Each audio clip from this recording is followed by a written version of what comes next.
Welcome to Muscles and Veggies podcast. My name is Zach, personal trainer, weight management specialist, certified health coach. Here to bring you nutrition, health, fitness, perfectly packaged to educate and motivate you to stay on your fitness journey. Today, we are talking about 5 things that I would tell someone who wants to be a better fat burner, be a healthier human being. So if someone was going to ask me, if I'm going to start something today, I'm going to change my lifestyle, what are 5 things that you would tell someone who is just starting on this journey? So that's what we're going to go over today. So immediately, grab your pen and paper, jot these down. If you're listening to this, you might even be a client of mine because obviously I use these as educational pieces to give to my clients so they know where to start. And that's what today's podcast is all about. So number 1, choose whole, real foods and make it simple. People overcomplicate nutrition and dieting. They read a certain article about keto, or maybe they had a friend who did veganism, or whatever it is, and then boom, everybody thinks this is the diet that they need to try, right? But really, when you look at nutrition and you look at all the diets that are out there, you can find clinical research trials that are on paleo, on keto, on veganism, vegetarian, Ornish, Zone, all these different diets. You can find clinical research trials that show that they improve overall health markers. But what is one common denominator that all of these diets share? Well, it's really simple. They all focus on whole, real foods. They are eliminating processed packaged inflammatory foods. So they all kind of share the same benefits. And that's why so many people have written so many different success stories on every one of these particular nutrition modalities. I don't even like using the word diets with my clients. So don't overthink this. What is real whole food? Well, in a nutshell, meat, fish, fowl, fruit, veggies, nuts, seeds. If you keep everything that has one ingredient, if you keep that on your plate, you're doing really good. And I'm going to give you a really simple template. For my clients, if you just started with me, your meal plan that I give you actually is based on smoothie, salad, roasted. Smoothie, salad, roasted. So every morning we have a smoothie for breakfast, or we're intermittent fasting, depending on what you feel like. Every lunch, we're focused on a nice, big, chunky salad. And I'm not talking about your American salad with iceberg lettuce, cheese, croutons, and ranch dressing. I'm talking about an Italian salad where we have chopped cucumber, chopped tomato, chopped carrot, maybe artichokes. Maybe you have cranberries and blueberries and pumpkin seeds and hemp seeds.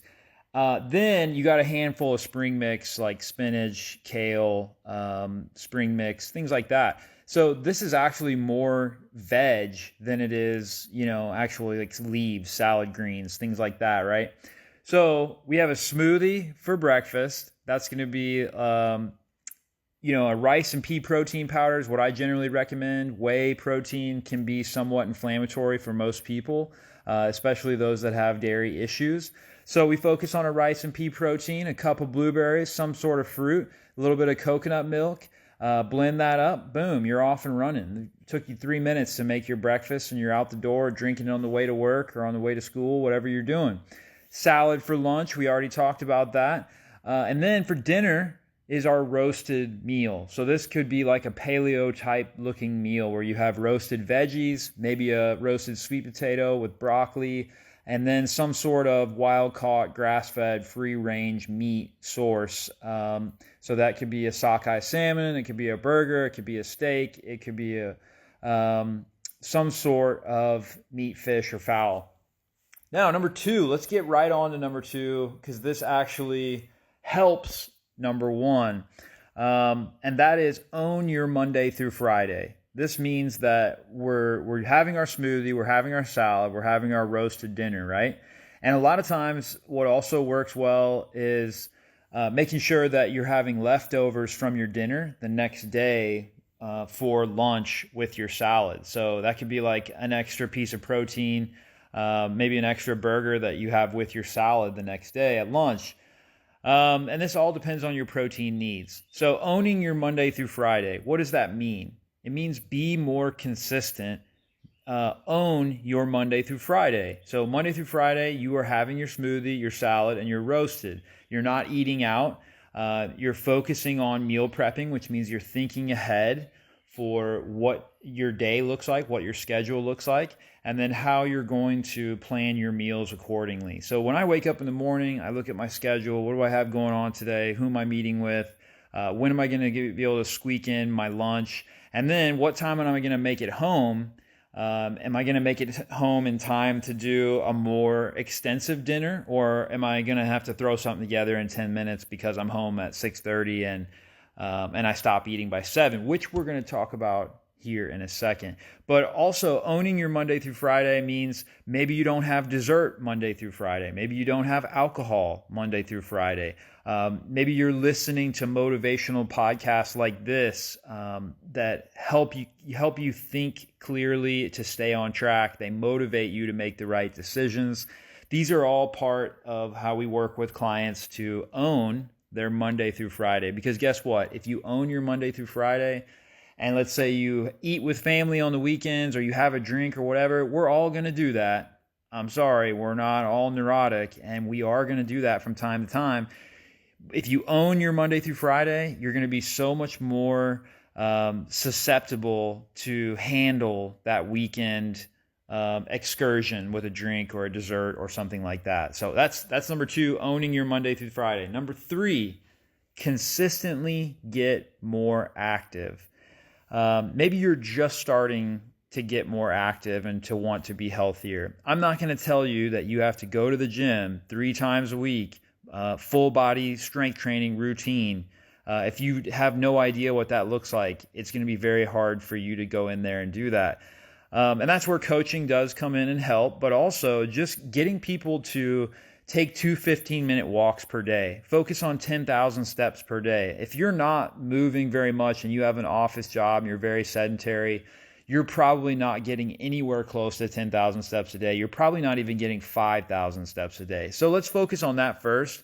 Little things like taking the dog on a walk after every meal. These things are huge. 15-minute walk, grab your dog, grab the leash, let's go. You can also things like if you like to hike or you like to bike, plan one of those a week that you really like to do, a place you really like to go. It's stress relieving. You could also go to one class per week. If you have a class that you really like, Orange Theory or yoga or whatever it is, just get more active. Do that one class a week. You can also hire a trainer like me. Hire a trainer. They'll show you exactly what to do in the gym, whether that's more intense training or whether that's just strength training. This is consistently getting more active. We're making steps in the right direction. We're not going all or nothing and you're in the gym 5 days a week and you're about to run a marathon and you just started back into a fitness routine. So just get consistently more active. That's your number 3. Number 4, we talked about this a second ago, stop eating after 7 p.m. This honestly could be the biggest tip out of this whole lineup. I've had people that literally changed nothing else. They didn't start working out. They didn't change their nutrition whatsoever, but they just stopped eating after 7 p.m. and they felt better. They got better sleep. They had more energy when they woke up. And guess what? Their pant sizes started to go down just from this one thing. And there's a lot of science behind this. I won't get too deep into the weeds, but just look at the logic and reason of this, okay? Our metabolism is based off of our circadian rhythm, which is based off of light. At the end of the day, our metabolism is slowing down to prep us for the night of sleep ahead. In which case, our metabolism is actually at its slowest point during the night while we're sleeping. And so we don't want to be consuming calories during the time that our metabolism is running at its slowest point. Also, here's another tip. The reason that breakfast is called break fast is because we are supposed to be fasting all night long. If you stop eating dinner at 7 compared to 9 or 10 o'clock before you go to bed, you get an extra 2 or 3 hours of that fast every night, which allows your blood sugar in your sleep to drop low enough to really dip into fat stores hard and heavy. So believe it or not, you don't burn a ton of fat during the day, even if you're working out. You burn the majority of your fat in your sleep when we're in this fasting mode and we're tapping into some of our stored body fat. So in other words, you don't want to go to bed with higher blood sugar, i.e. sugar or ice cream or some kind of treat late in the night is the worst thing you can do to really wreck your fat burning potential. The other thing is it helps your sleep quality, which actually helps you to wake up with more energy. More energy and better sleep help you to make better decisions the next day. So you can see how this one tip, stop eating after 7 p.m., really is a game changer to help us make better decisions, to give us more energy, to give us more clarity, and to help us stay on this path, stay on this journey to a new lifestyle and to being more healthy. Number 5, this is one that I could make a whole hour-long podcast on this. Cut out inflammatory foods.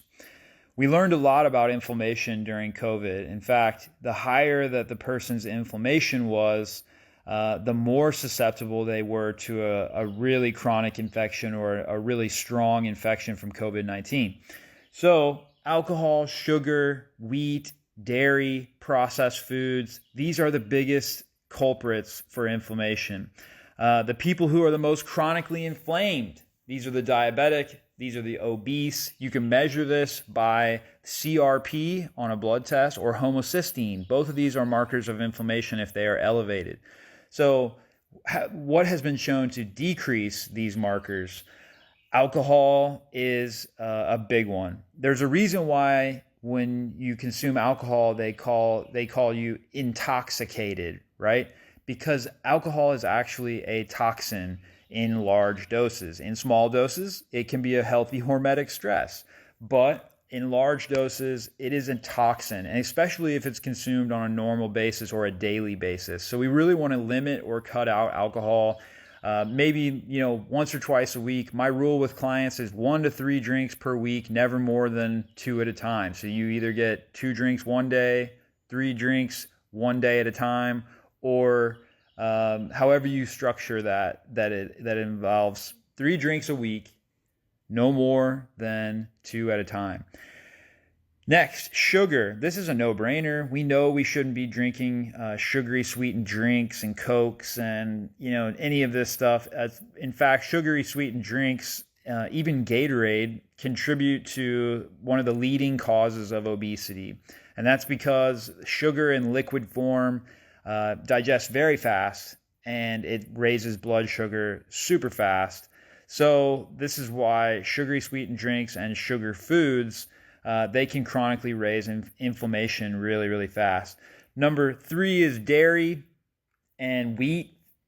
Again, I could do a whole hour long on conventional wheat and conventional dairy. Gluten has... All right, let me just pose this question to you. When 20, 30 years ago, when we were kids, I don't know how old you are listening to this, but let's just say in the 1980s, 1990s, was there anybody that we heard about having gluten sensitivity or having to be on a gluten-free diet? It was very, very rare. So why is it just a fad? Is it just hype nowadays? No. And I'll tell you why. It's because they've increased the amount of gluten that is in wheat products, and they harvest the wheat immaturely, which throws off the gluten to fiber ratio when they harvest the wheat. They also genetically modify wheat, and that also in turn creates more gluten. Dairy, on the other hand, this is inflammatory for a lot of reasons.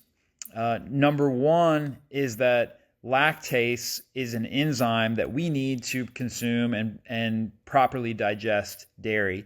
It's been shown that only about 25% of people have the enzyme lactase that consumes lactose. This is why when consuming dairy products, some people will get congestion, some people will get gas and bloating. Sometimes it's only the milk and it's not the cheese. It's always different for every person. Look, the bottom line is if you run a food allergy test, it'll show you whether you're allergic to gluten or dairy. Also, if you don't want to run a food allergy test, just eliminating them for 30 days and then adding them back in is always a telltale sign for my clients to know whether or not they need to continue off of gluten or continue off of dairy.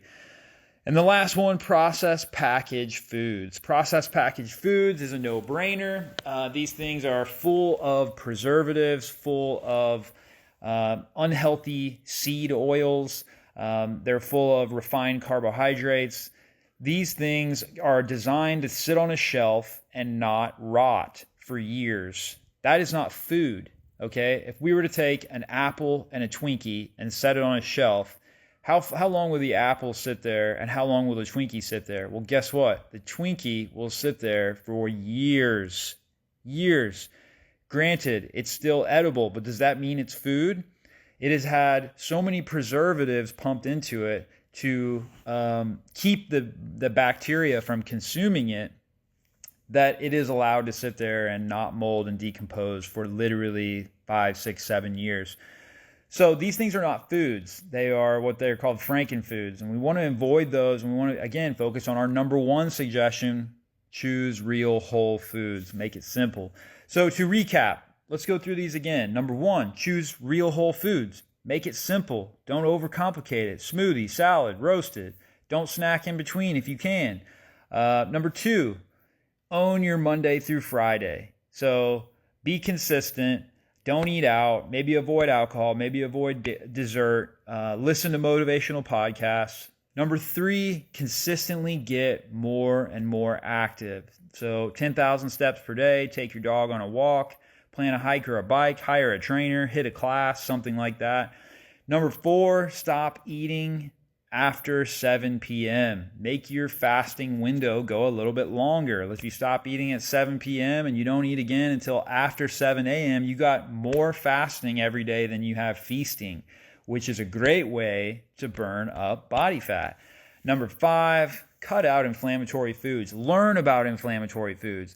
Right now, jump on another podcast and type in inflammatory foods and just learn about what foods are the most inflammatory to us. Because I promise you, if you decrease inflammation, you will increase energy, vitality, digestion, and fat burning potential. So I hope this helps someone out there. If you're a client working with me right now, ask me any questions whatsoever. Thank you for your valuable time and commuting or working out or hiking or whatever you're doing right now listening to this. Thank you for your time spent with me. If you would like to support this podcast, you can use the supplement company that I use. This is Thorne.com. Thorne supplements are triple third-party verified supplements. These are used by the USA Olympic teams, the Golden State Warrior NBA team, and I give all my listeners a special discount by visiting www.thorne.com/u/muscles. That's thorne.com/u/muscles. There's a special discount there for you. That supports the podcast. And tune in next time for another session of Muscles and Veggies podcast. This is your Zach, your host, wishing you a wonderful day.